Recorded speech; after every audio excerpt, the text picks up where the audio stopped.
Creon then has to fill in the power vacuum left by Polynices and Eteocles. So, we begin then with an understanding that there are two realms here, both represented by Antigone and by Creon. Now, as Elizabeth Vanderveer rightly points out, there's a kind of blend here, because not only is Creon the ruler of the city, but he's also uncle to Antigone. And so Antigone has both familial as well as political ties to Creon. And as we see in the action, political ties are what Creon emphasizes above the family tie. Now, how do we see Creon? Well, there are a couple of different perspectives. First, here's a pretty sympathetic view of Creon. According to Philip Holt, in his article Polis and Tragedy in the Antigone, he says that we miss much of the story and much of the achievement of the Antigone if we make Creon merely impious in issuing his proclamation and Antigone merely noble in defying him. As we've seen, Creon starts in a stronger position and one more in keeping with 5th century values than we often recognize. For example, Holt says earlier in the article, Creon is standing up for the polis against a traitor. And in 5th century Athens, it was already recognized that the state could take control and regulate funeral rites. Those were handled by family. They were regulated by the state. So, for example, certain families couldn't use certain ostentation, and if in the case of a suicide, there may be certain rights that were denied to those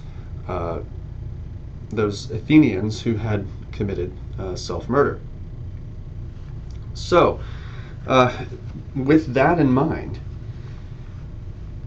Creon, in standing up for the polis and in issuing this edict to send a strong message to any would-be traitor, is doing something that the audience may well be prepared to accept.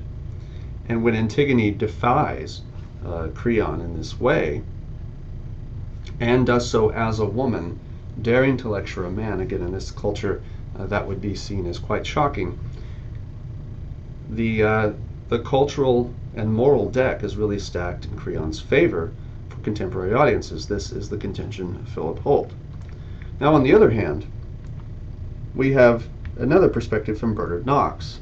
His introduction to Antigone, he says that Creon has displayed all the characteristics of the tyrant, a despotic ruler who seizes power and retains it by intimidation and force. Athens had lived under the rule of a tyrant before the democracy was established in 508 BC, and the name and institution were still regarded with abhorrence. Creon goes on to abandon the gods whose temples crown the city's high places, the gods he once claimed as his own, and his language is even more violent.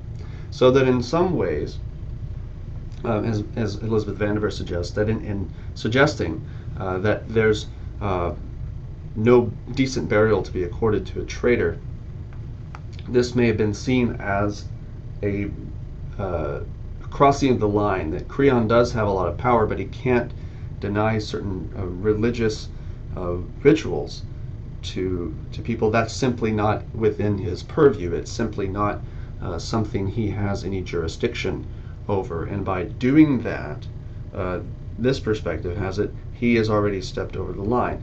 And for Athenian audiences, because he was a tyrant, the Athenian audiences would have been predisposed to be sensitive to any time when Creon may have overreached his bounds. And that, at least, is one suggestion on this side. So we have two different competing views, that Creon could well have had the support of the Athenian audiences, and others who may have regarded him with suspicion. And perhaps both of them are true. Why should it be the case that audience members should fall one side or the other? People have different political leanings.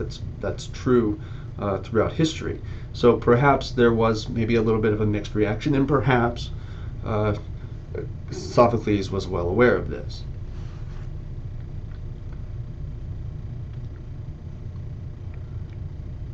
Now, here's what Antigone has done. She has deliberately violated, knowingly violated, Creon's edict against giving Polynices a decent burial. She has chosen to do that anyway, and she was caught red-handed in the middle of doing it and brought to Creon. Are we going to be sympathetic to her? Again, it depends on how you look at it. The contention of Philip Holt is that because she is seen in such a sympathetic light, because we see her grief, we see her pain, this could be enough to begin to tip the scales a little bit more in her favor for any audience who may have been more disposed to side with Creon because he stood for law and order. Let's have a brief side-by-side comparison of these characters. Antigone on the one hand and Creon on the other. For one thing, Antigone speaks defiantly toward an uncle and a ruler, and this is not a point in her favor. Creon, on the other hand, speaks quite well, certainly at the beginning, of law, order, and authority.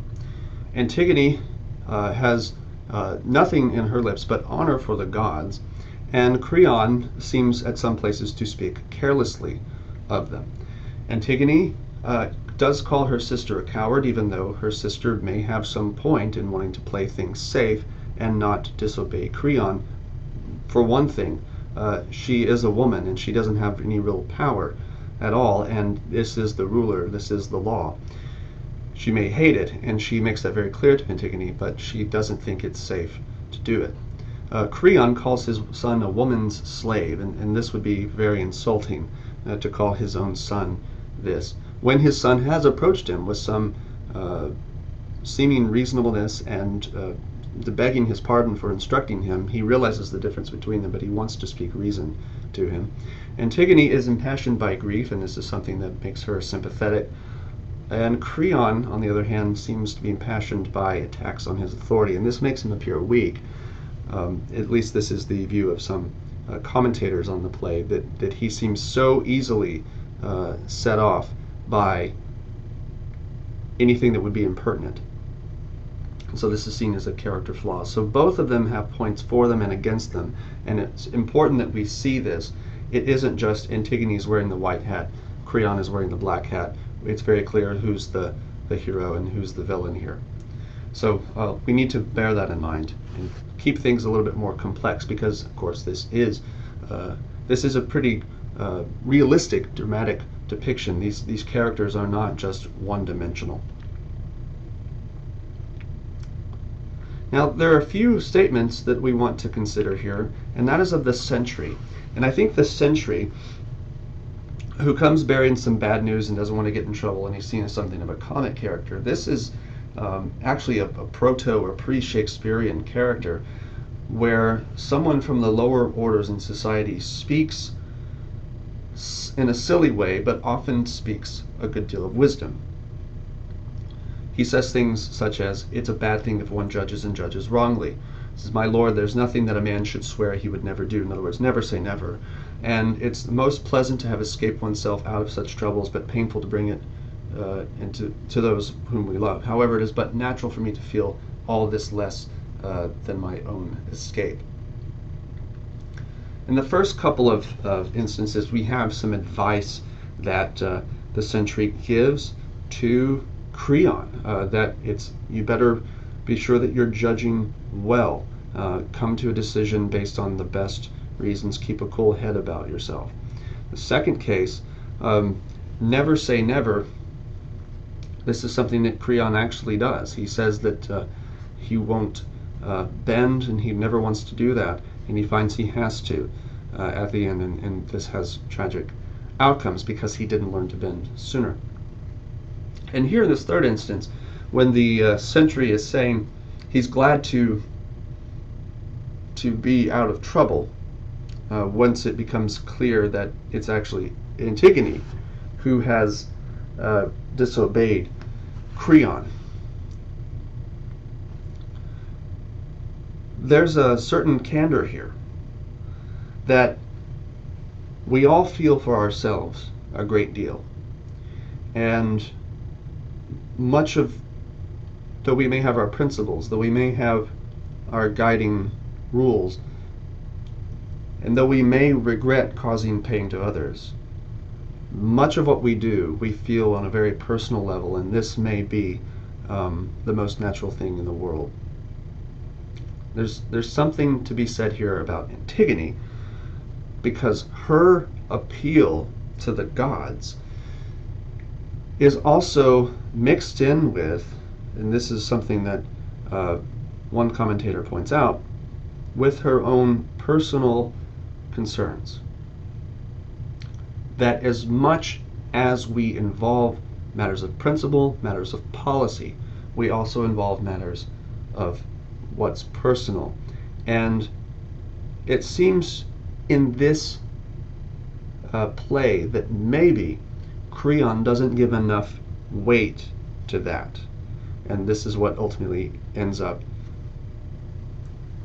bringing on all the disaster and calamity when he refuses to bend. This sets off a domino effect of death and not one but 3 suicides.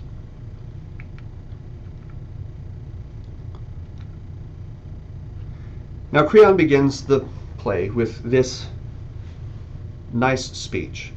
He says it's impossible to know any man, I mean his soul, intelligence, and judgment, until he shows his skill in rule and law. So he's saying, I am untested. You don't know me yet.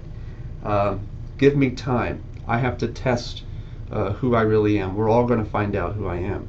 And as one scholar says, he's putting the audience on notice. And that's a perfectly good way of putting it, because when Creon comes saying all of these nice things, that it's best to begin, it's kind of an inauguration speech, when he's going to assume a rule that, according to Oedipus the king, he never really wanted, because he was happy with the perks, with having any of the responsibility. But now that he's assuming this responsibility, he knows that he needs to take good advice. And chronologically, he would have to, because he saw what happens when leaders don't do that. And he also says very clearly that he puts the polis, the city-state, before everything else. And anyone who's an enemy to the city-state is an enemy of his. So we know pretty early on just what it is Creon aspires toward, where he stands in his ethical and political commitments. But also he sets us up to judge him very closely and to watch what happens once he assumes office. Now he uses this image of the ship of state, and he mentions how the gods have really sent quite a storm their way, and now the storm has calmed, and so he's seen as the pilot of this ship of state. This is an image that was quite common in the ancient Greek world, and the ship of state is something that launches out into the waters. It's dangerous. It's an ordered, constructed vessel for the protection of all within it, but it is also venturing out into places that really people don't go. And if you're going to invite this comparison of the city-state to a ship, you naturally invite, of course, comparisons to storms and winds and all of those kinds of obstacles. So this ship of state metaphor, you might be interested to know, actually is very, very old indeed. We should understand that Creon's perspective really comes from a simple couple of premises. First, he believes that that which gives the greatest security deserves the greatest devotion. And secondly, he believes that the city-state is what gives the greatest security, and therefore the city-state deserves the greatest devotion. Now, for an ancient Athenian, this would sound like a pretty good argument. And we saw earlier how Aristotle would say that's about right. So again, I want to emphasize that Creon begins the play as the one who really has right on his side, at least in a considerable way. Now, the decision to leave Polynices unburied may tread on certain religious taboos, but when it comes to politics, Creon has his heart in the right place, and we'll see what follows in the next video.